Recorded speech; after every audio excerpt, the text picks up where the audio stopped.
Japan just got hit twice in 4 days. First, a magnitude 7.7 earthquake. Then, a wildfire that is consuming an entire town. And right now, in Otsuchi, Iwate Prefecture, those two disasters are colliding at the same time. This is not a news story from somewhere else. This is happening tonight. And here's the detail that tells the real story. The same coastline that the earthquake shook 4 days ago is now choking on smoke.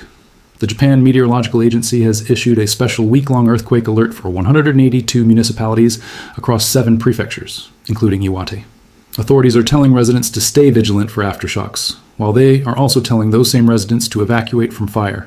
2 warnings, 1 town. No good answer. Let us start from the beginning.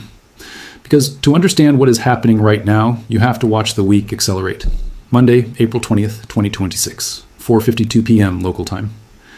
A 7.7 magnitude earthquake ruptures the seafloor 97 kilometers off the coast of Miyako, Iwate. It hits at a depth of just 10 kilometers.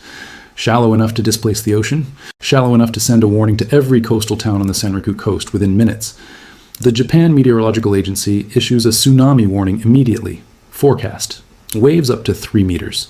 The order goes out to 82,811 households. 175,957 people are told to leave their homes now. The shaking is felt all the way in Tokyo, hundreds of kilometers to the south. The Tohoku Shinkansen suspends operations. The Hokkaido Shinkansen suspends operations. 6 people are injured across 3 prefectures. 39 buildings are damaged in Aomori. A road cracks open in Ishinomaki. 200 households in Hiraizumi lose power. The highest wave arrives at Kuji Port in northern Iwate, 80 centimeters. Not the 3 meters they feared, but real, measurable. Confirmation that the seafloor moved. And here's what most coverage missed entirely. This earthquake did not come out of nowhere. The foreshock sequence that preceded it started in November 2025. 162 earthquakes measuring magnitude 4.0 or higher occurred before the main event. 5 of those exceeded magnitude 6.0. The strongest hit, 6.8. The ground under Iwate has been restless for 5 months. Scientists already know why. This is the Sanriku-oki subduction zone, the same fault system that produced the 2011 Tohoku earthquake, the one that registered magnitude 9.0, the one that killed more than 18,000 people. Today's earthquake released roughly 1/200th of that energy. But the geography is identical, an offshore rupture, sending waves directly at a densely populated coastline.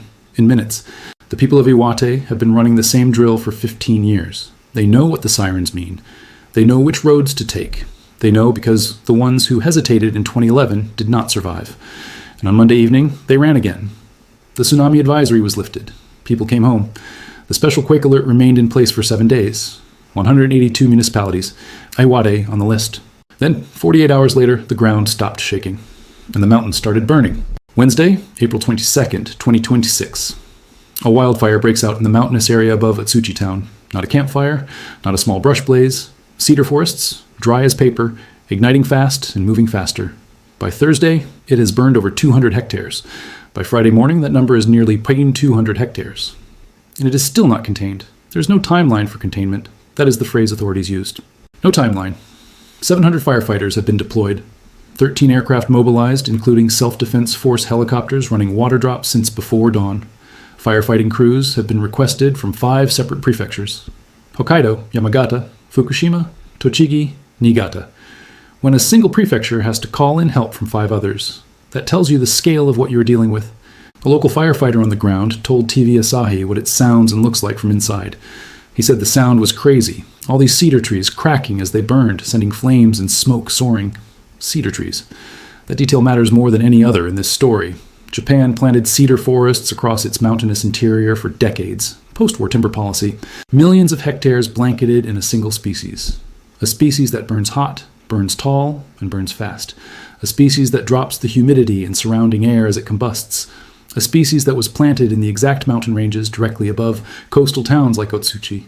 This is not a natural disaster in the traditional sense. This is a policy decision made 60 years ago now, standing above a town at the foot of the mountains. And tonight, it is burning. Evacuation orders have been issued to nearly 2,600 people. That is approximately 1/4 of Otsuchi's entire population. As of 5 a.m. Friday, 329 residents had already taken shelter. 8 buildings have been destroyed. Homes. The fire is encroaching on residential streets. Smoke billowing from the forest, visible from the town center. Flames visible at the edge of homes on camera. And here is the collision that no headline is capturing clearly enough. The Japan Meteorological Agency's special 7-day earthquake alert is still active. Authorities are explicitly warning that residents must remain vigilant for earthquake risks while simultaneously responding to the fire. Think about what that means for a 700-person firefighting force. They are working in terrain that last shook 4 days ago, terrain that has logged 162 foreshocks in 5 months, terrain where 17 aftershocks above magnitude 4.0 have already hit since Monday, fighting fire on ground that is still moving. But here is what is not making most headlines. Otsuchi has been here before, not once, not twice, more times than any town should ever have to count. On March 11th, 2011, a 9.0 magnitude earthquake and the tsunami that followed it obliterated Otsuchi. The harbor was erased. The low-lying neighborhoods were gone. Half the town was inundated. Of the town's 650 fishing boats, all but 30 were destroyed. The sea farm industry that the town had built over generations was wiped out in under an hour. And in the weeks after, a local resident named Itaru Sasaki placed a telephone booth in his garden, not connected to any line. He called it the wind phone. People came from across the country to stand inside it, to speak to the ones who did not come back. Over 30,000 people have visited that phone booth since 2011. That is the wound this town carries. And today, 15 years later, the same mountains that ring the rebuilt town above are burning.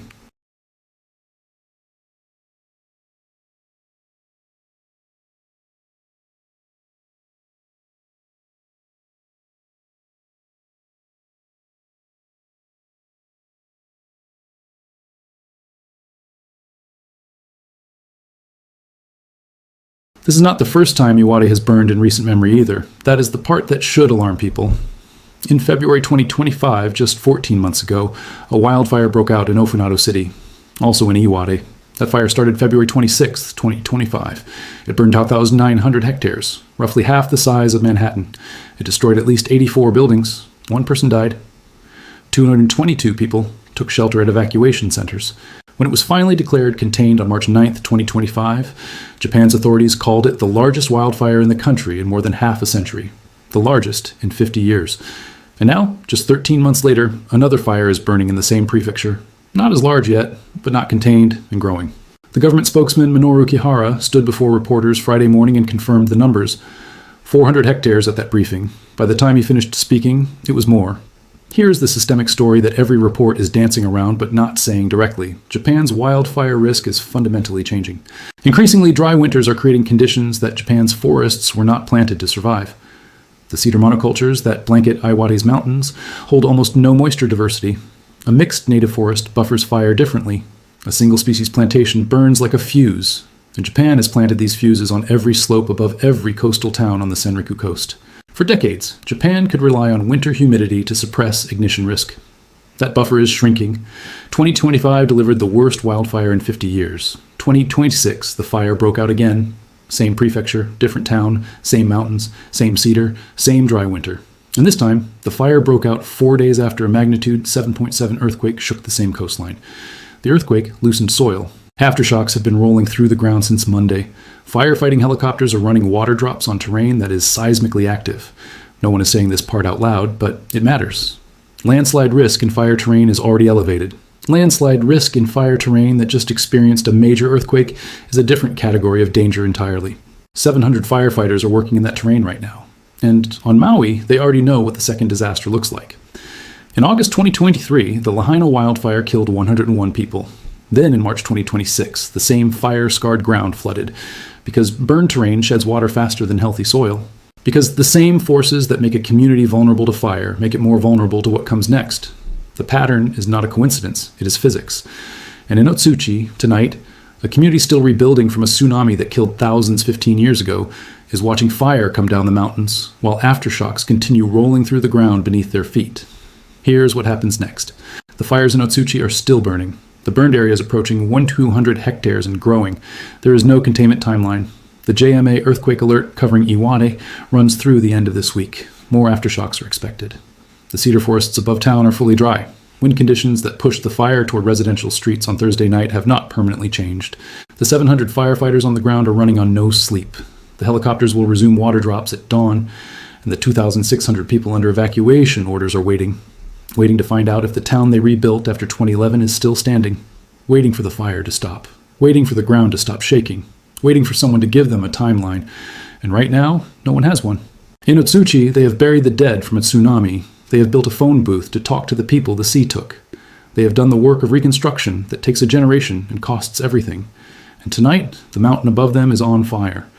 The question is not whether Iwate has the strength to survive this. It has already proven that it does. The question is how many times one coastline should have to prove it. The fire is still burning, the ground is still restless, and the answer is not coming before the next aftershock.